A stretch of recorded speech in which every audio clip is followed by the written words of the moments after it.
पूर्व काल की बात है। नारद मुनि ने भगवान विष्णु से 3 प्रश्न पूछे। हे प्रभु, कौन किसके भाग्य का खाता है?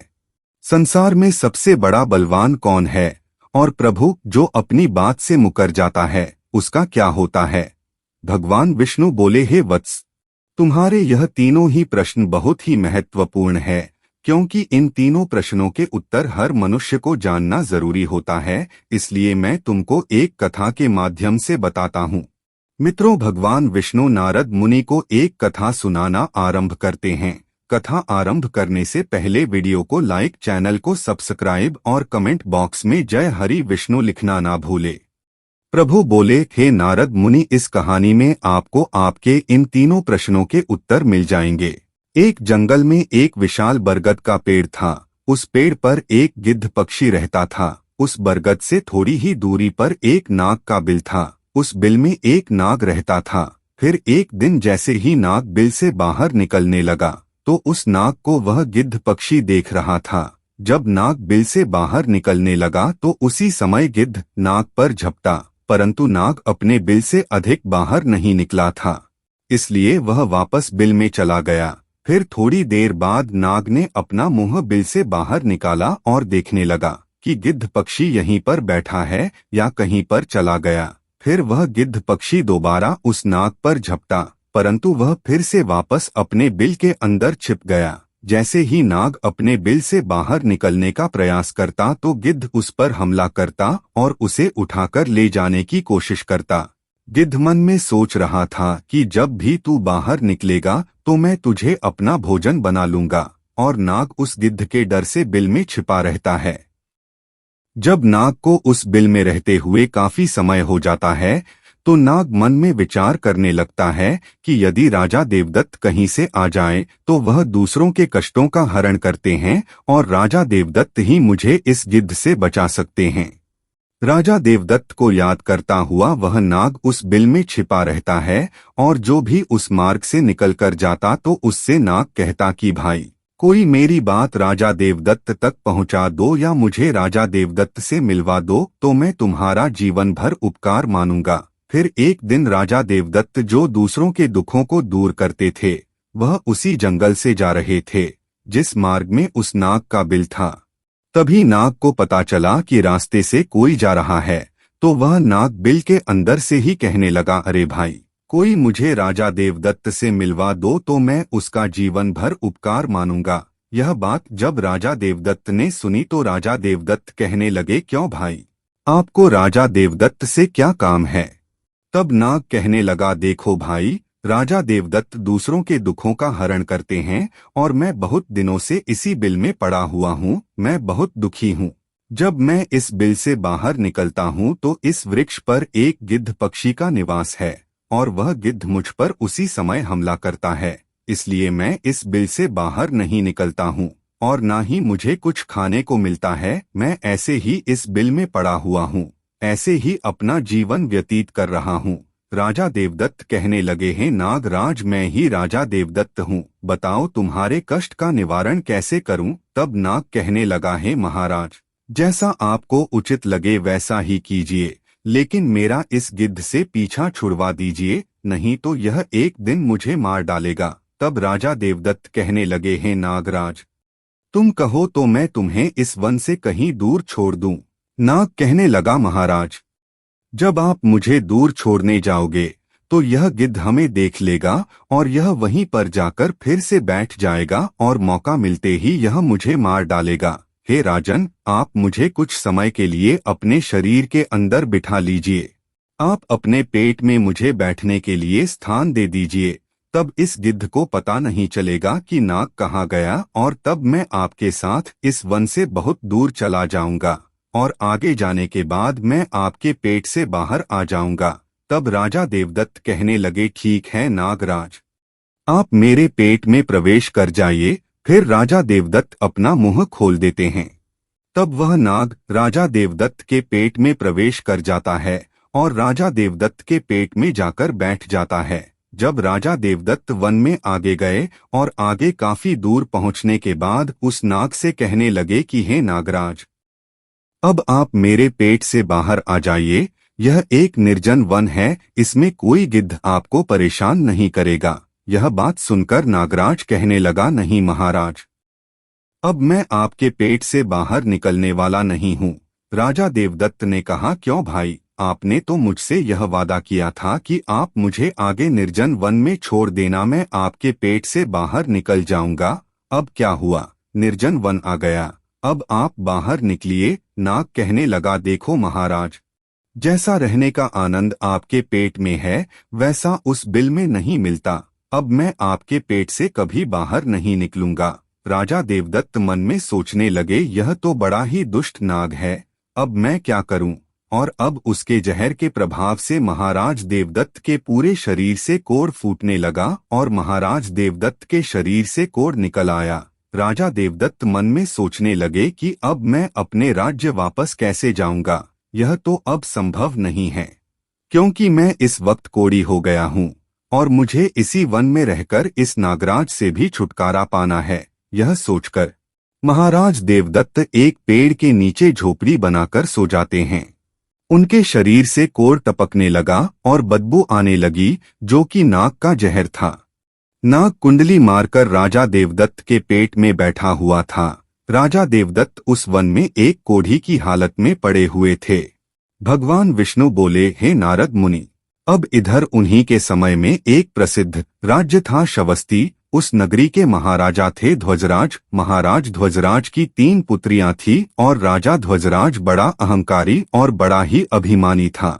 फिर एक दिन उसने अपनी तीनों बेटियों से पूछा, बताओ पुत्रियों, तुम किसके भाग्य का खाती हो। फिर उनमें से 2 बेटियां तो राजा के डर से कहती हैं, पिताजी हम तो आपके भाग्य का ही खाते हैं। परंतु उनमें से राजा की बड़ी बेटी जो सुकन्या नाम की थी, वह अपने पिता से कहती है, नहीं पिताजी, मैं किसी के भाग्य का नहीं खाती हूँ, मैं तो केवल अपने ही भाग्य का खाती हूँ। उस बेटी की बात सुनकर राजा को बहुत क्रोध आया। राजा ने उसी समय नाई और ब्राह्मण को बुलाया।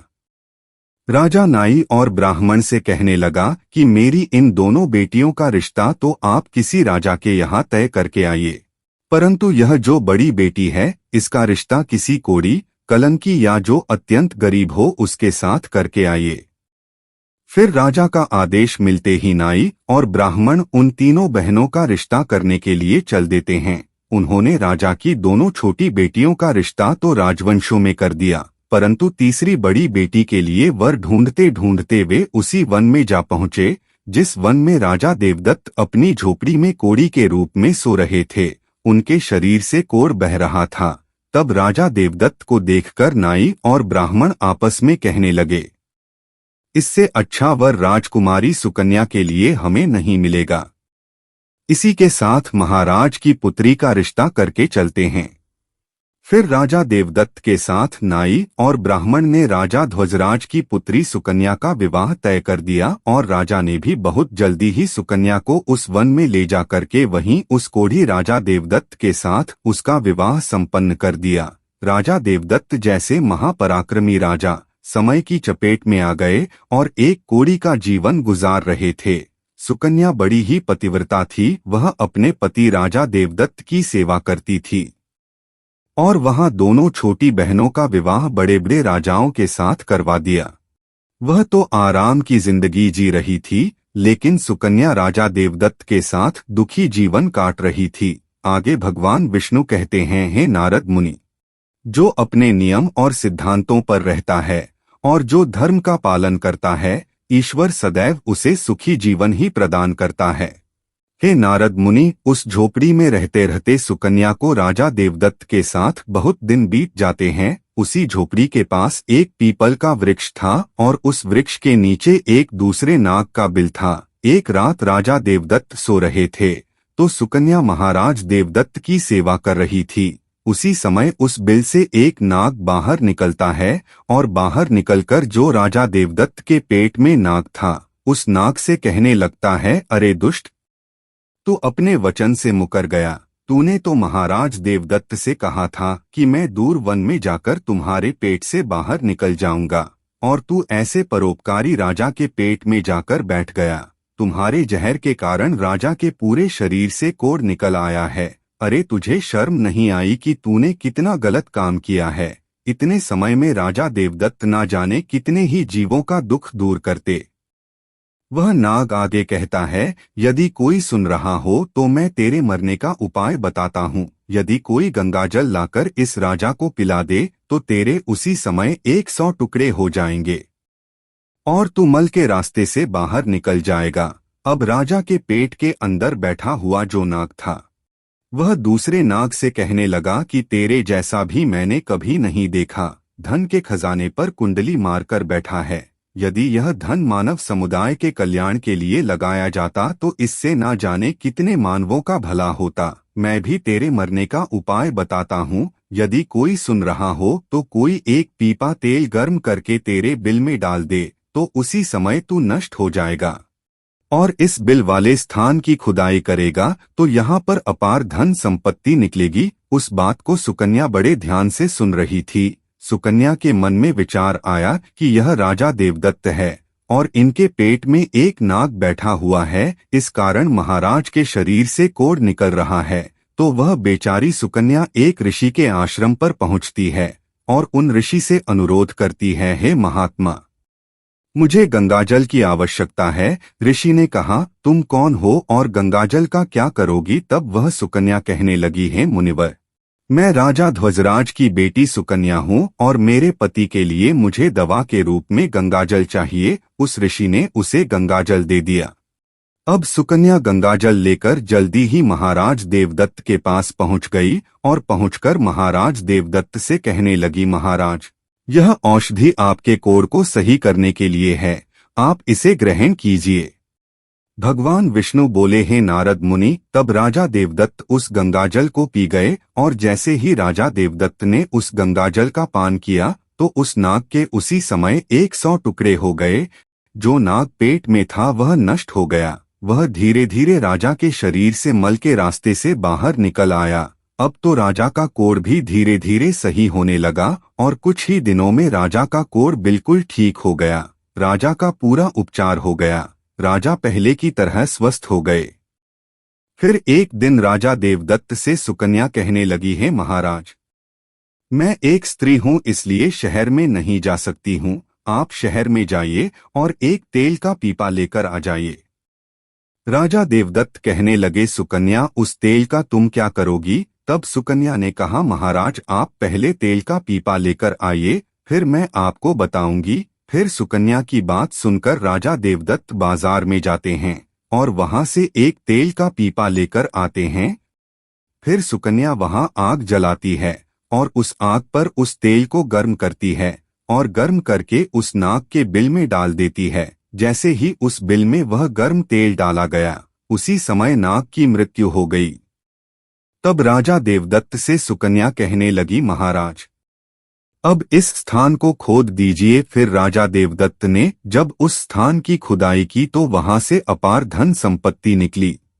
तब सुकन्या कहने लगी, महाराज, देखिए, मैं जानती हूं कि आप राजा देवदत्त है, परंतु मेरे पिता ने मेरा अपमान किया है और मेरा विवाह एक कोढ़ी के साथ कर दिया था।